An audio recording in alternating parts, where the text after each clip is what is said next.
Muito boa noite. Polêmico, contestador, crítico, provocador e também contestado. O convidado do Frente a Frente de hoje é uma das personalidades mais controvertidas da cena intelectual do país. Jornalista, filósofo e escritor, é autor de afirmações fortes que incomodam muita gente em diversas áreas do conhecimento. Suas análises, principalmente sobre a área política, já lhe renderam inclusive ameaças de agressão física. Escreveu O Imbecil Coletivo, Atualidades Inculturais Brasileiras. Ministra cursos e conferências e dirige o Seminário de Filosofia da Faculdade da cidade do Rio de Janeiro. Atualmente é colunista dos jornais O Globo, Zero Hora, Jornal da Tarde e da Folha de São Paulo. Esta noite nós vamos estar frente a frente com Olavo de Carvalho. Para participar dessa entrevista nós convidamos os jornalistas Osíris Marins, da Rádio Gaúcha, Rodimar Oliveira, da Agência de Notícias da Assembleia Legislativa, e Alexandre Elme, do jornal Zero Hora. E por problemas de agenda do nosso convidado, esse programa foi gravado. E assim, excepcionalmente, nós não estaremos recebendo a sua participação por telefone ou por e-mail. Olavo de Carvalho, boa noite. Boa noite. Muito obrigado pela sua presença aqui. Eu que agradeço. Podemos provocá-lo? Faz, fica à vontade, a casa é sua. As suas posições são muito conhecidas, né? As suas análises, principalmente políticas, são muito conhecidas. Mas, por exemplo, na década de 80, o Fukuyama decretou o fim da história, né? Com a dissolução da União Soviética, o colapso do socialismo, dizendo que realmente não existiria mais sentido na medida em que o capitalismo teria triunfado.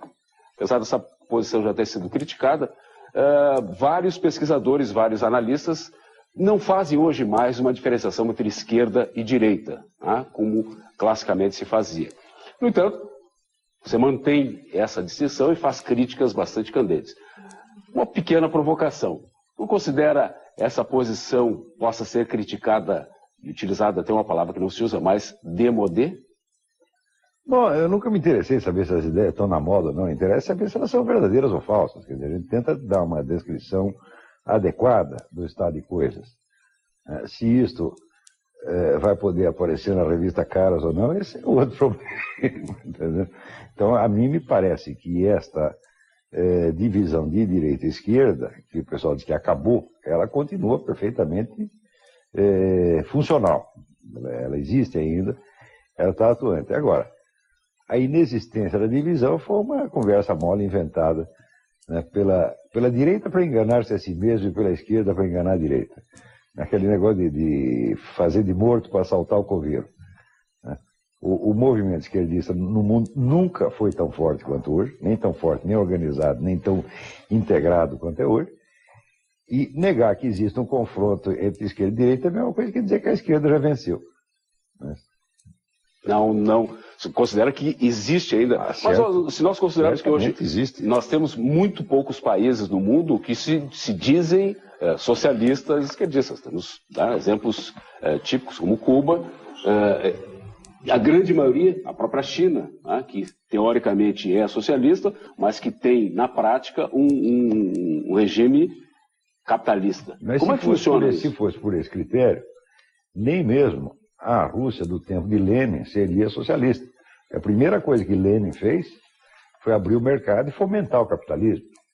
Aqui as pessoas raciocinam muito em termos assim, de estereótipos um pouco de almanaque. Então acho que o regime comunista é aquele que estatizou todos os meios de produção, que não existe propriedade privada, tá certo? E só isso é que deve ser chamado de comunismo. Se não tem isso, não é comunista. Isso às vezes é fruto apenas da incultura, porque o próprio Karl Marx dizia que a propriedade privada não pode ser estatizada repentinamente, que ela deve ser absorvida, tá certo? Na propriedade estatal, lentamente, num processo que, segundo ele, pode durar muitas e muitas gerações e que isso deve ser feito através do imposto de renda progressiva. Tá certo? Então, na verdade, se você pensar bem, comunismo, socialismo não existe. Existe apenas uma eterna transição para o socialismo. Quer dizer, é um regime que é capitalista e que vai se aproximando do socialismo sem nunca chegar. Como em matemática, em geometria, o que chamam assíntota, né? Aquela curva que vai, a curva vai aproximando do lugar, mas como ela é curva, não chega nunca, tá vendo? Então, o verdadeiro socialismo é apenas a transição para o socialismo. Onde existe isto, deve-se aceitar, então, que é um regime socialista. O socialismo consiste na transição para ele mesmo, embora essa transição jamais chegue ao objetivo. Então, o Brasil é nitidamente um país socialista, porque nós estamos declaradamente numa transição. Essa transição não implica restrição direta da atividade de economia privada. Ao contrário, você pode ter até um fomento à economia privada, contanto que ela esteja colocada rigidamente sob o controle do Estado, tá certo? E esteja, vamos dizer, sendo praticado como uma espécie de concessão generosa que o Estado faz ao empresariado, à custa de sugá-lo com impostos e de estrangulá-lo com legislações restritivas de tudo quanto é maneira, e também de colocá-lo numa situação moralmente constrangedora através da contínua doutrinação anticapitalista, que mostra mais ou menos o empresário como um criminoso tolerado, criminoso tolerável, né? Nesse sentido, eu vi uma entrevista sua essa semana, durante o Fórum da Liberdade. O senhor tem sido um crítico bastante ácido do PT, mas, surpreendentemente, eu vi a sua entrevista dizendo que o problema do Brasil não é o PT. Qual seria o problema maior do Brasil? Não, o problema do Brasil não é o PT. O problema do Brasil é um órgão chamado Foro de São Paulo. Foro de São Paulo é a denominação inócua que os seus fundadores, que foram Lula e Fidel Castro, deram à coordenação estratégica do movimento comunista no continente. O Foro de São Paulo se reúne mais ou menos uma vez por ano. Quer dizer, é mais ou menos que em 15 anos ele teve, parece, 12 reuniões, né, com centenas de representantes, e discutem entre si as perspectivas da esquerda no momento, a conjuntura, e tomam uma série de resoluções. Essas resoluções, então, orientam 80 e tantas organizações esquerdistas no continente. Dessas organizações, algumas são partidos legais, como o próprio PT, o PDT, o PPS, etc. E outras são organizações criminosas, como as Farc, né, que são narcotraficantes, ou o MIR chileno, que é o dono da indústria dos sequestros. E tudo isso, quer dizer, organizações legais e ilegais, numa promiscuidade absolutamente vergonhosa, estão decidindo uma estratégia continental há 15 anos, e ninguém no Brasil sabe disso. Isso sob o guarda-chuva do Fórum. Como é? Isso sob um guarda-chuva do Fórum. O Foro de São Paulo, a organização chama-se Foro de São Paulo. Eles deram um nome politicamente inócuo. Era como se fosse, sei lá, Clube do Bolinha, entendeu? E também coordena esses movimentos, esses governos, a Venezuela, Equador, onde hoje começam a pipocar essas crises políticas? Todo mundo participa disso. Quer dizer, o Foro de São Paulo, ele é uma espécie de Assembleia Geral da esquerda latino-americana. Mas com um poder decisório, porque emite resoluções, quer dizer, no fim das reuniões emite resoluções. Essas resoluções, então, orientam essas 80 e tantas organizações. Agora, como é possível que um órgão deste tamanho, tá certo, que tem, vamos dizer, uma autoridade sobre tantos partidos, permaneça praticamente desconhecido da população? É a situação política mais anormal que eu vi na minha vida. Isso é uma crítica à imprensa? Certamente. Não está proibido falar disso. Não existe censura oficial. Tá certo? Também autocensura não seria certo dizer, porque a autocensura subentende uma situação de medo. Quer dizer, não é por medo que as pessoas estão se omitindo. Elas estão se omitindo porque são cúmplices, porque não querem melar a imagem da esquerda latino-americana. Querem fazer de conta que está tudo bem. Isto tudo é por uma espécie de covardia intelectual que a classe jornalística deve à sua formação. A classe jornalística atual se forma sob o comando, sob a inspiração, sob o guruzado da intelectualidade esquerdista dos anos 60, que inclui o próprio FHC, Zé Arthur Janotti, Marlena Chauí, Emir Sader, essa gente, toda essa corriola, né, para mim são palhaços todos eles, né?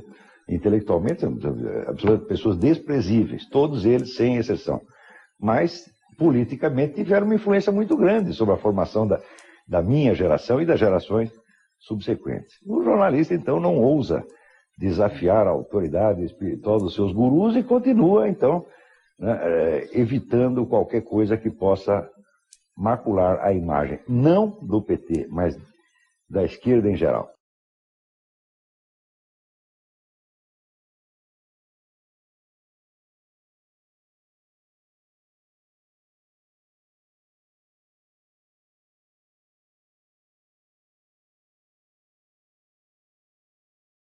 Professor, na hipótese do Foro de São Paulo ter essa esse controle sobre os movimentos de esquerda do continente ou do mundo inteiro. Eu queria que o senhor explicitasse, em termos em relação ao conteúdo das resoluções do Fórum, o que tem de nocivo e no que o Fórum atrapalha o desenvolvimento desses países. Não, eu não disse que o Fórum atrapalha o desenvolvimento, nem jamais pensei sobre este lado. O problema é que, em primeiro lugar, existe uma estratégia de domínio continental comunista, vamos dizer, sendo aplicada neste momento. Segundo, isto não está sendo objeto de discussão pública. Isso está sendo mantido embaixo do tapete. Terceiro, qualquer empreendimento político deste tamanho que permaneça desconhecido do público não é bom, porque a democracia se baseia, vamos dizer, na liberdade de informação. Dizer que a liberdade de opinião é bobagem, porque a liberdade de opinião se baseia na liberdade de informação. Se a informação não circula, você vai ter opinião sobre o quê? Está entendendo? E, em terceiro lugar, se tudo isso é feito de maneira tão discreta, quase secreta, é porque coisa boa não é. Não está havendo a famosa transparência. Quer dizer, os apóstolos da transparência são de uma opacidade de chumbo. Tá certo? Então, o fato é que nós estamos sendo vítimas de um estelionato estratégico há 15 anos. Culpado dessa estratégia, o senhor Luiz Inácio Lula da Silva, que foi fundador e por 12 anos presidente do Foro de São Paulo.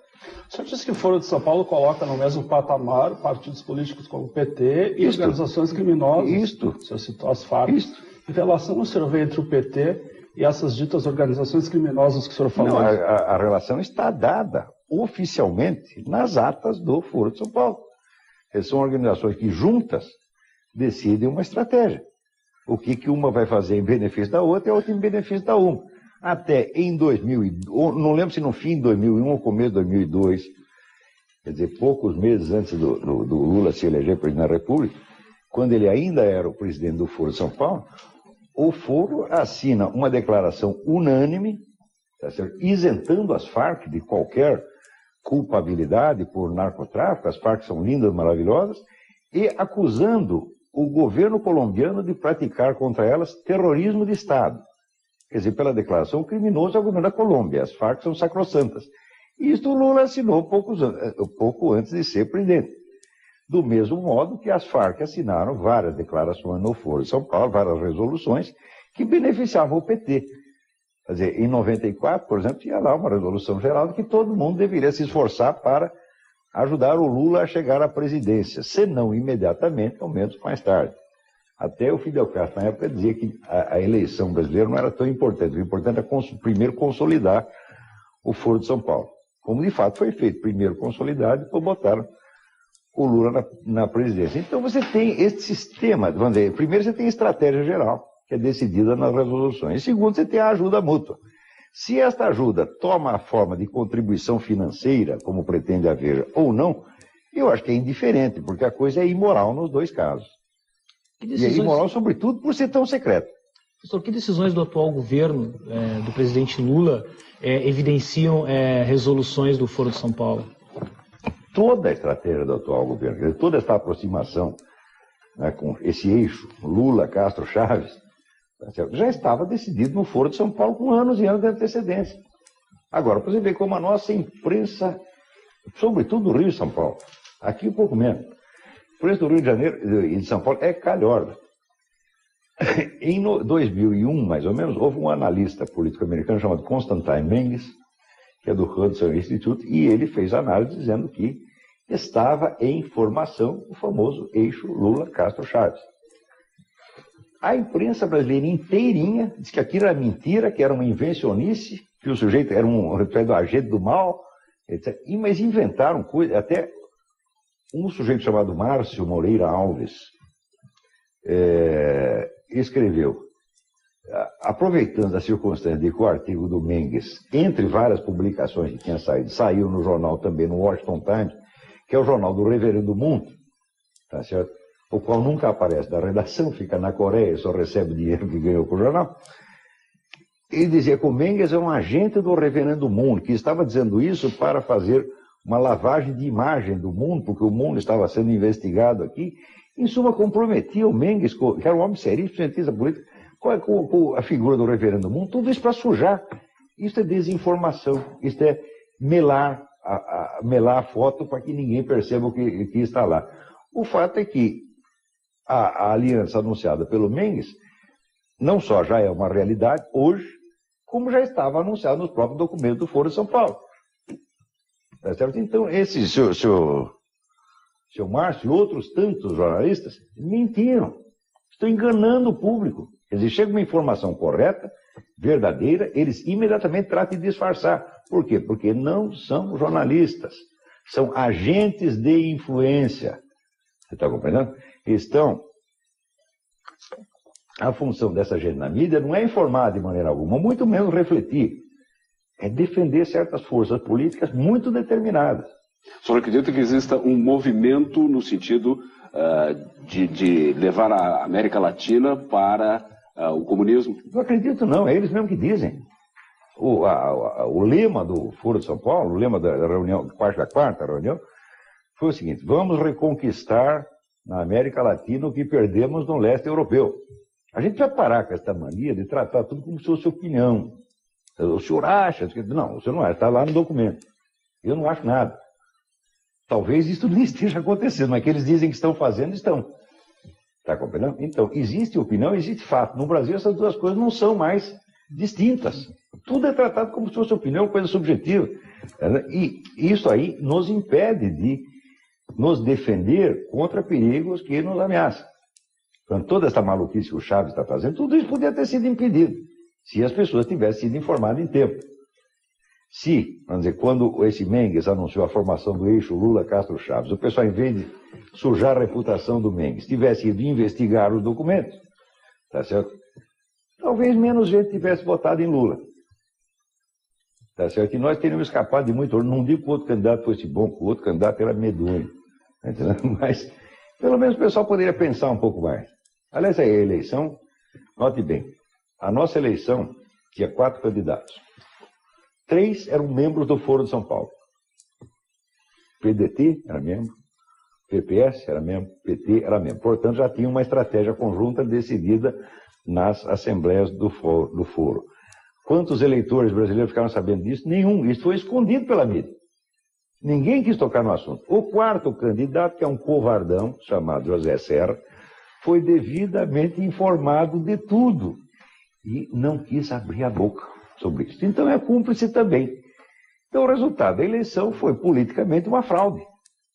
Você entende? Quer dizer, o eleitor não foi, vamos dizer, não teve acesso à informação básica a respeito da composição ideológica e estratégica das candidaturas.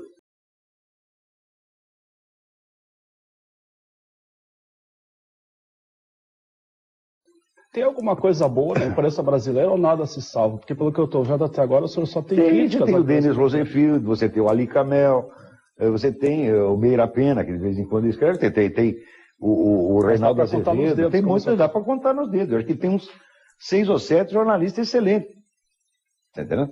E que estão tentando esclarecer as coisas como elas acontecem. A Veja tem feito as últimas semanas um belíssimo trabalho, o Thales Alvarenga, o Diogo Mainardi, eu acho que toda essa gente está tentando esclarecer o que acontece. E essa é a função do jornalismo. Mas a maioria, eu não creio que nem que seja por cumplicidade consciente, mas por uma espécie de obediência residual a preconceitos da época da nossa formação juvenil. E respeito indevido a ídolos intelectuais que não mereceriam nem mesmo atenção. Mas o senhor acredita também que haja aí, em relação à mídia, em relação à imprensa, um resíduo do autoritarismo da ditadura? Haja um contraponto nesse sentido? Pode ser, mas até quando nós vamos ficar exorcizando fantasmas da nossa juventude? Até quando nós vamos viver nesse delírio do 1968, ano que não acabou? Quer dizer, durante gerações e gerações as pessoas vão ter que aguentar nossas mentiras, nossos erros, porque nós, coitadinhos, fomos traumatizados em 1968. Olha que palhaçada é essa. Agora, nesse processo todo que o senhor traçou, como é que o senhor vê o posicionamento hoje da ABIN, Agência Brasileira de Informação, que está nas mãos do governo Lula, e também dos militares no Brasil? Mentirosos. Esse general Félix, a primeira preocupação dele, quando apareceu a denúncia, foi esconder. Tá certo? Esse é o Mauro Marcelo, tão logo escolhido para a BIM, no primeiro discurso dele, ele faz propaganda petista. Quer dizer, como se a BIM fosse um órgão do PT, tá certo? E não um órgão do Estado brasileiro, pago por todos nós. Quer dizer, isto é de uma falta de vergonha que deveria causar a demissão imediata desse fulano. Na hora que o indivíduo nomeado com um cargo público faz propaganda do partido dele, no primeiro discurso, no discurso de posse, ora, meu Deus do céu. Então, quer dizer, nós estamos concedendo a este partido todos os direitos que nós negamos a todos os outros. E o papel dos militares nesse processo, as Forças Armadas? Deixa eu só complementar essa pergunta da BIM, que nós tivemos uma denúncia essa semana de que a BIM estaria sendo orientada para monitorar movimentos populares. Como é que o senhor vê isso? Não, esse senhor Mauro Marcelo já disse, nós não vamos investigar movimentos sociais, nós vamos investigar empresas. Porque você vai fazer um movimento social, você invadir fazendas, você queimar plantação, roubar vaca, e tudo isso é bonito. Feio é você montar uma empresa. Você monta uma empresa, você já é suspeito a priori.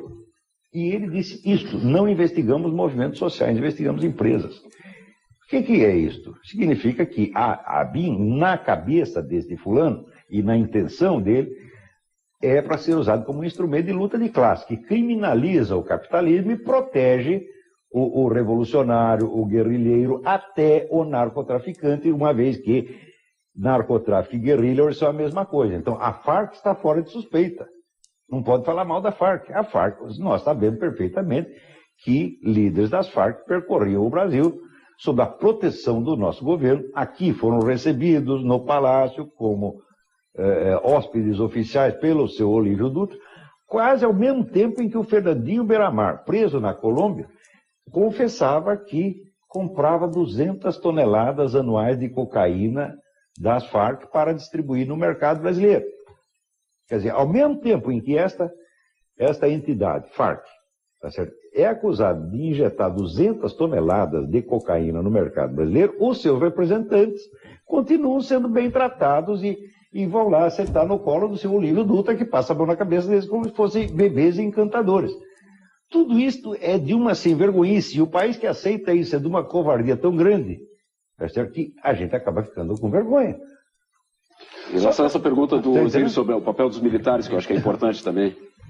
Olha, se eu soubesse, eu diria. Eles assistem a tudo isso? Eu acho que eles estão silenciando demais sobre tudo isso, professor. Ou existe uma nova geração de militares que se agregou a isso? Eu não sou capaz de julgar qual é a opinião geral das Forças Armadas, tá certo?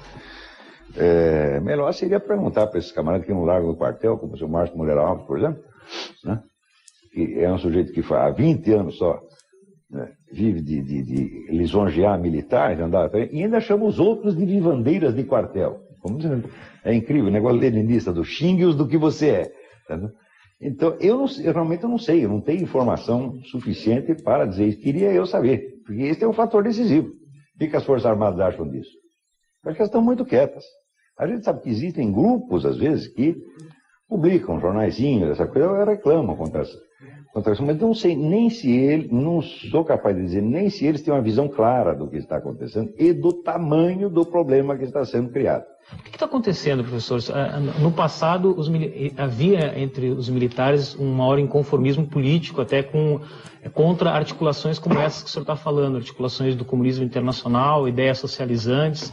Isso fervilhava nos quartéis. Hoje isso não acontece mais. O que mudou no país nos últimos 30, 40 anos? Vamos dizer, foi a experiência da ditadura que não, a experiência alegar a experiência da ditadura como explicação para qualquer coisa é absolutamente ridículo. Tá certo? Por quê? A nossa ditadura, com todos os combates que teve, guerrilha, etc., a guerrilha, a ditadura matou 300 pessoas em 20 anos, enquanto a guerrilha, a esquerda matava 200. Você dizer que isso é um trauma, não é possível. Porque ao mesmo tempo, no Pinochet matava 3 mil e o Fidel Castro, no total, hoje nós temos o cálculo total dos cubanos mortos pelo regime Fidel Castro, são 120 mil. Então você dizer que a nossa ditadura nos traumatizou, só se você é muito cheio de não me toques. Tá certo? Então você é muito dolorido. Ai, a ditadura, ela me perseguiu. Que brincadeira é essa? Você ia lá jogar uma bomba nos caras, você queria que eles respondessem com o quê? Com amabilidades? Não é isso? Outra coisa, está esse festival de indenizações milionárias, e as vítimas da guerrilha não recebem um tostão. A família do sargento Mário Cosel, parece que até o pai dele teve crise nervosa, teve um problema nervoso qualquer, porque há 30 anos estão esperando uma indenização e agora o governo ofereceu R$300 por mês. Para um sujeito, vamos dizer, que foi feito em picadinho, não é isso? Tem um outro que perdeu uma perna numa bomba que estourou na Embaixada Americana, no Consulado Americano em São Paulo, eles nunca receberam um tostão.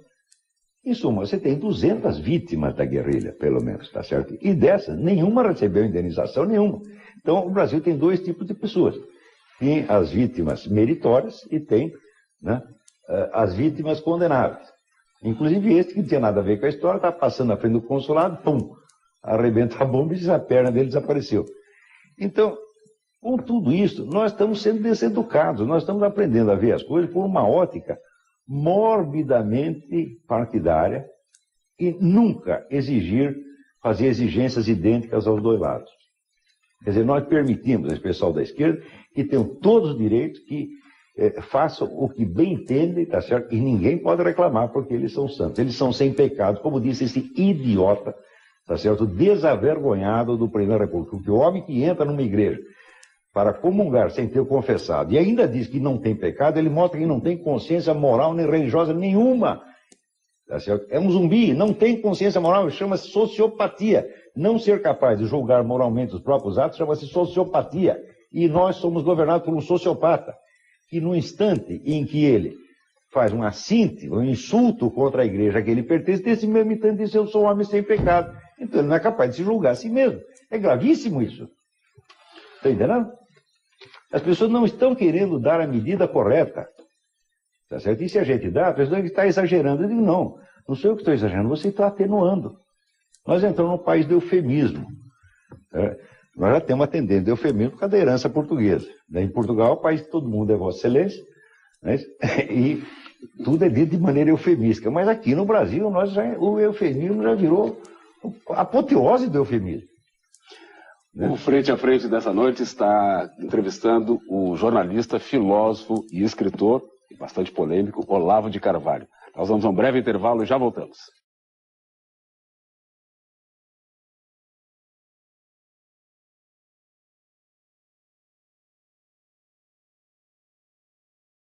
Estamos de volta com Frente a Frente, que essa noite está entrevistando o jornalista, filósofo e escritor Olavo de Carvalho. E para participar dessa entrevista, nós convidamos os jornalistas Rodimar Oliveira, da Agência de Notícias da Assembleia Legislativa, Alexandre Elme, do Jornal Zero Hora, e Osíris Marins, da Rádio Gaúcha. São, como nós vimos no primeiro bloco, opiniões bastante polêmicas, bastante fortes. São fatos. Mas a sua última afirmação, por exemplo, sobre o presidente da República, só não tem nenhum receio. Diagnóstico de sociopatia sociopatia é um conceito objetivo e pode ser identificado. E o fato identifica claramente a incapacidade que o homem tem de julgar moralmente aquilo que ele está fazendo naquele mesmo momento. Dizer que isso é uma opinião, vamos dizer, eu acho que é covardia intelectual. Vou repetir os fatos. O homem vai e comunga sem ter confessado. Quer dizer, isso já é um insulto à própria igreja que ele está frequentando. Tá certo? No instante seguinte, sai e diz que é um homem sem pecado. Então já cometeu 2 pecados, aí não percebeu nenhum. Embora dizendo que é católico. Ele, como é que um católico pode ignorar que ele proclamar-se homem sem pecado já é um pecado? Uma criança com formação cristã não pode ignorar isso. O senhor acha, então, que a expressão caótico, usada pelo Dom Eusébio Scheid, foi leve? Levíssimo. O senhor chamou aqui o presidente idiota desavergonhado. Veja, se julgar pelo Código de Direito Canônico, o sujeito dizer que ele é sem pecado e que ele por isso pode comungar sem confessar, é o máximo insulto que pode fazer a pessoa do nosso Senhor Jesus Cristo. Que é mais coisa que dizer: eu entro aqui para tomar a comunhão, o corpo do Senhor, de igual para igual. O Senhor que vem aí, não me amole, não venha me cobrar, tá entendendo? É horrível isso, né? E, se em seguida o Dom Eusébio Scheid diz que ele é caótico, o que está fazendo? Está desculpando. Ele está dizendo: ele não falou por má intenção, ele não é um satanista, ele não está cometendo blasfêmia, ele está fora de si e, portanto, ele não tem culpa. Este é o máximo que podemos alegar em favor desse sujeito. Agora, o Dom Eusébio Said também é um covardão, porque exprimido em seguida, voltou atrás e disse que o presidente da República não se brinca. Não, seu Eusébio, não se brinca com a sua religião, que o senhor deveria respeitar muito mais do que respeita o presidente. Então, você acha que a igreja é utilizada pela esquerda no Brasil? Mas também? sem sombra de dúvida. A igreja brasileira é praticamente cismática. A igreja brasileira já é tomada em grande parte pela teologia da libertação, e o que não pertence expressamente à teologia da libertação está ligado a esse esquema de Foro de São Paulo e PT. Isso aqui é a coisa mais óbvia. E eu acho que no Vaticano não tem quem ignore isso. Se você experimenta assistir uma missa em qualquer igreja do Brasil, e depois você sai e vai assistir uma na França, na Espanha, na Itália, nos Estados Unidos, você vê como é diferente. A igreja brasileira é um fenômeno muito peculiar, né? Com a morte do Papa João Paulo II, se falou muito que ele teria, entre as suas obras, conseguido neutralizar a força da teologia da libertação no continente. Não o senhor acha que isso não não aconteceu? Não, isso é também se fazer de morto para saltar o coveiro. Você acha que a saída de Boff, do Frei Leonardo Boff da igreja foi pro forma só? As ideias o Leonardo Boff saiu porque quis, em primeiro lugar. Esse é outra grande mentira da mídia. Dizer que o Leonardo Boff foi vítima de perseguições. A única coisa que aconteceu com o Leonardo Boff foi que o então cardeal Ratzinger o chamou lá e disse: meu filho, você fica quieto durante uns meses. Compare isso com o que ele fez com os bispos conservadores que excomungou os bispos de Campos, excomungou Marcelo Lefebvre, excomungou Mondlane, fechou um monte de seminário, tá certo? Os expôs a todo tipo de ridículo e perseguição. Destes a mídia não fala uma palavra. Agora o Leonardo Boff, né, levou como é, discreto pito do seu padrinho. Diz: ele é vítima de perseguição. É esta desproporção que é nojenta na mídia. Nojenta e insuportável. Eu digo: meus colegas jornalistas, vocês estão todos envolvidos, vou dizer, numa falta de proporção no seu julgamento de valor. Vocês não sabem mais julgar o tamanho das coisas. Vocês perderam o senso das proporções. Tá certo? Então, não é possível. Quer dizer, a excomunhão, expulsão de centenas de pessoas não é perseguição, mas passar um pito no Leonardo Boff. Eu vou te dizer até que ponto vai esta falta de senso de proporção. No ano 2001 foi publicado o imenso recenseamento cristão do mundo. Quer dizer, quantas igrejas cristãs tem, quantas pessoas tem em cada uma, como é que foi ao longo da história, tá bom? E tem uma parte dedicada aos mártires cristãos. Você sabe quantos cristãos morreram em perseguição religiosa no século XX? 43 milhões. Desses 43 milhões, 13 milhões depois dos anos 50. Isto não tem problema, a mídia jamais se escandaliza com isso. Agora, se você faz uma piadinha de um gay, é perseguição, é discriminação. Quer dizer, matar os outros pode, agora fazer uma piadinha desse não pode. Eu não vou ser a favor de perseguição, discriminação de gay, mas isto que está havendo na mídia é uma odiosa discriminação, tá certo, contra vítimas de genocídio.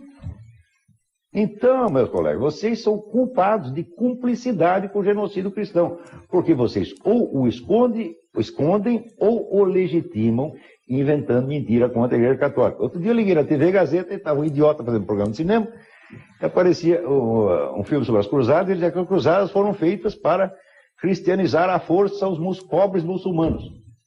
Ora, os muçulmanos invadiram a Europa e ficaram lá 400 anos antes que os europeus reagissem. As cruzadas foram essa reação atrasada de 400 anos. Agora são os europeus que são os imperialistas. E os muçulmanos são os bonzinhos. Essas coisas estão sendo ensinadas pela televisão, pelo cinema, pelas escolas, e todo mundo acaba acreditando. Até quando nós vamos ter paciência com a mentira? Com a falta de honestidade intelectual mínima? Não se trata de um problema político, não se trata de ser direitista, esquerdista. Não, se estivesse fazendo essa maldade com o pessoal da esquerda, eu ia estar reclamando do mesmo jeito. Mas que tem, vamos dizer, a paciência para com a desonestidade tem limite. E não é um problema de você aceitar a desonestidade para com um lado e não com o outro. Não é isso. Quer dizer, eu estou falando uma exigência moral mínima. Mas só acredita que isso seja uma posição consciente? Como é que eu vou saber? A mídia... Como é que eu vou saber se é consciente, se é inconsciente? Eu não posso estar na cabeça de todos, cada um sabe o que está fazendo. Agora, que é sem vergonhice é. Se é inconsciente, pior, porque além de ser sem vergonha, tu é burro. Se for consciente, eu digo, bom, então você é um malandro consciente. Agora, se a malandragem se tornou inconsciente, já entrou no hábito, então, quer dizer, a lei de malandro é um inconsciente.